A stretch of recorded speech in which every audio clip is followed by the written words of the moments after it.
नमस्ते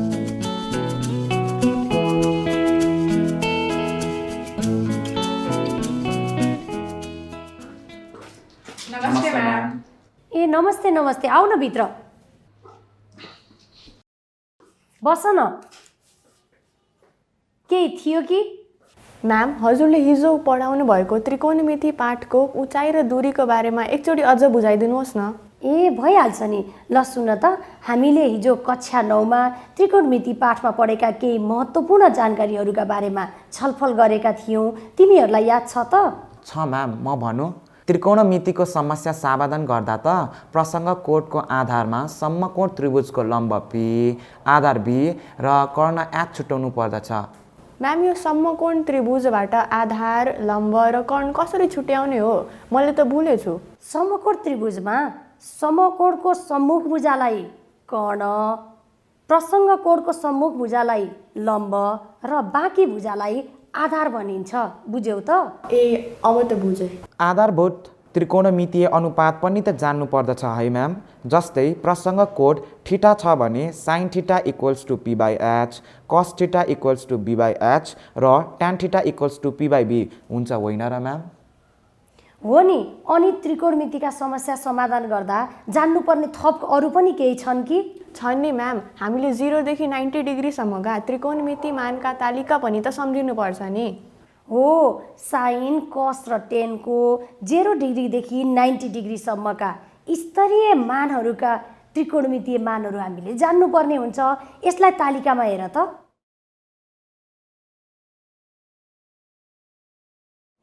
म्याम, उन्नतांश कोण भनेको कस्तो कोण हो?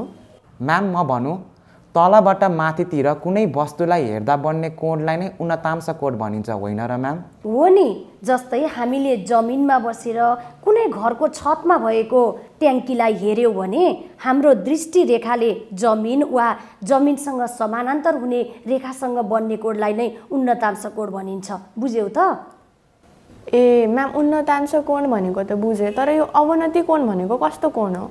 कुनै अग्लो स्थानमा बसेर त्यो स्थानभन्दा तल रहेको वस्तुलाई हेर्दा बन्ने कोणलाई नै अवनति कोण भनिन्छ। बुझ्यौ त? खोइ, बुझेको जस्तो त लाग्यो। म एउटा उदाहरण दिन्छु है। हामीले कुनै घरको छतबाट तल रोडमा गुडिरहेको ट्याक्सीलाई हेर्दा दृष्टिरेखाले क्षितिज रेखासँग बनाइएको कोणलाई पनि अवनति कोण भनिन्छ है म्याम? हो, तिमीले राम्रोसँग बुझेछौ। अनि तिमीले बुझ्यौ त? बुझ्यो म्याम। बरु उचाइ र दूरीको केही समस्याहरू समाधान गरौँ न। भइहाल्छ नि। ल यता हेर त। पहिलो प्रश्न, एउटा 12 फिट अग्लो घरको छतमा जान बाहिरबाट भर्याङ अड्याएर राखेको छ। घरको जमिनको सतहदेखि भर्याङसम्मको दूरीको नापो 6.9 फिट छ भने भर्याङले जमिनसँग कति डिग्रीको कोण बनाएको होला? सबैभन्दा पहिले यसलाई समाधान गर्न हामीले कापीमा चित्र बनाउँछौँ। चित्र बनाउँदा समकोण त्रिभुज बन्यो। यहाँ घरको उचाइ लम्ब पी हुन्छ जुन 12 फिट छ। त्यस्तै घरको जमिनको सतहदेखि भर्याङसम्मको दूरीको नापो आधार बी भयो जुन 6.9 फिट छ। भर्याङले जमिनसँग बनाएको कोणलाई थीटाले जनाऊ। अब लम्ब पी र आधार बी को अनुपातलाई थीटाको टेन्जेन्ट रेसियो भनिन्छ। अर्थात् टेन थीटा इजिकल टु लम्ब अपन आधार हुन्छ। टेन थीटा इजिकल टु लम्ब अपन आधारमा लम्ब पी इजिकल टु 12 फिट र आधार बी इजिकल टु 6.9 फिट राख्दा tan theta is equal to 12 upon 6.9 हुन्छ।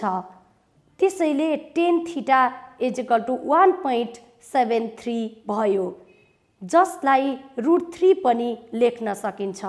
यहाँ टेन थीटा इजिकल टु √3 भयो। अब 10 को कति डिग्रीको मान √3 हुन्छ? हो, 10 60 डिग्रीको मान √3 हुन्छ। त्यसैले थीटा इजिकल टु 60 डिग्री भयो। भर्याङले जमिनसँग 60 डिग्रीको उन्नतांश कोण बनाएको रहेछ। अब दोस्रो प्रश्न 1.6 मिटर अग्लो मानिसले 30 मिटर टाढा रहेको धरहराको टुप्पालाई अवलोकन गर्दा उन्नतांश कोण 60 डिग्री पाएछ भने धरहराको उचाइ पत्ता लगाउनुहोस्। चित्रमा मानिसको उचाइ एबी इजिकल टु 1.6 मिटर छ।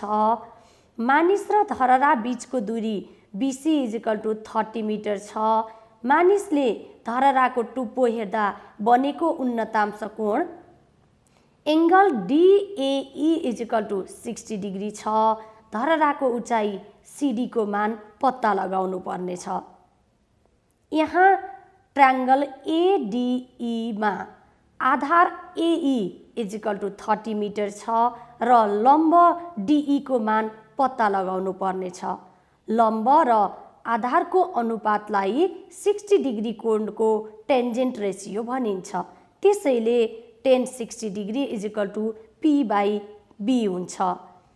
टेन 60 डिग्री इजिकल टु √3 र आधार बी इजिकल टु 30 मिटर मान राख्दा √3 is equal to DE upon 30 metre भयो।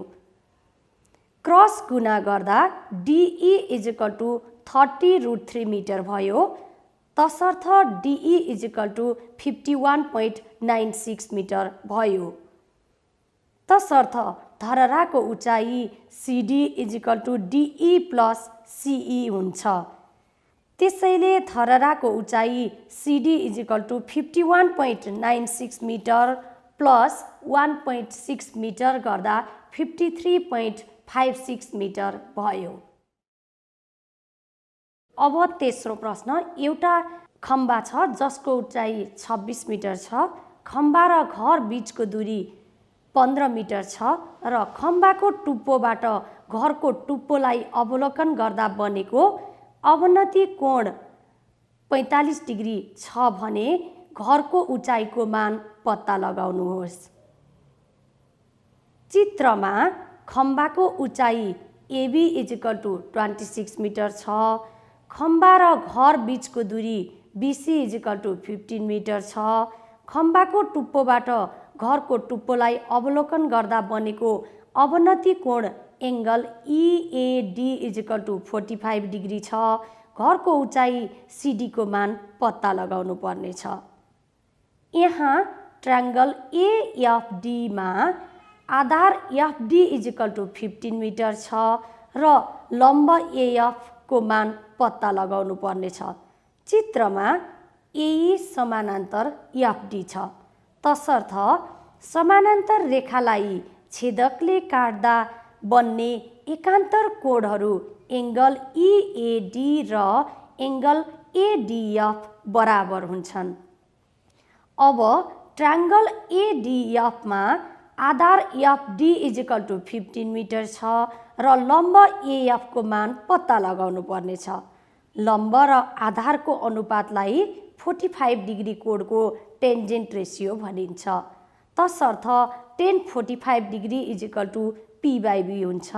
अर्थात् tan 45 degree is equal to AF upon FD हुन्छ। अब टेन 45 डिग्री इजिकल टु 1 र बी इजिकल टु 15 मिटर मान राख्दा 1 is equal to AF upon 15 metre भयो। क्रस गुणा गर्दा एएफ इजिकल टु 15 मिटर भयो। BF is equal to AB minus AF हुन्छ। त्यसैले BF is equal to 26 minus 15 metre गर्दा बीएफ को मान 11 मिटर भयो। तसर्थ घरको उचाइ सिडी इजिकल टु बीएफ हुन्छ र घरको उचाइ सिडी इजिकल टु 11 मिटर भयो। अब चौथो प्रश्न 12 मिटर अग्लो एउटा रुखको माथिल्लो भाग हावाले भाँचिदिँदा रुखको टुप्पोले जमिनमा छुन्छ र जमिनसँग 30 डिग्रीको कोण बनाउँछ भने उक्त रुखको भाँचिएको भागको लम्बाइ निकाल्नुहोस्। चित्रमा रुखको वास्तविक उचाइ एसी इजिकल टु 12 मिटर छ। रुखको माथिल्लो भाग हावाले भाँचिदिँदा रुखको टुप्पोले जमिनमा छुँदा जमिनसँग बनेको उन्नतांश कोण BDC = 30 डिग्री छ। रुखको भाँचिएको भागको लम्बाइ BD को मान पत्ता लगाउनु पर्ने छ। यहाँ त्रिभुज BCD मा लम्ब BC र कर्ण BD को अनुपातलाई 30 डिग्री कोणको साइन रेसियो भनिन्छ। तसर्थ साइन 30 डिग्री = P/H हुन्छ। अब साइन 30 डिग्री = 1/2, P = 12 - x र कर्णको मान x राख्दा 1/2 = 12 - x/x भयो। यसरी x = 8 मिटर भयो। तसर्थ रुखको भाँचिएको भागको लम्बाइ BD = 8 मिटर भयो। तिमीहरूको थप केही जिज्ञासा छ कि? छैन म्याम, राम्ररी बुझ्यो। ल म अब केही प्रश्नहरू दिन्छु, यसको समाधान गर है त। हुन्छ म्याम।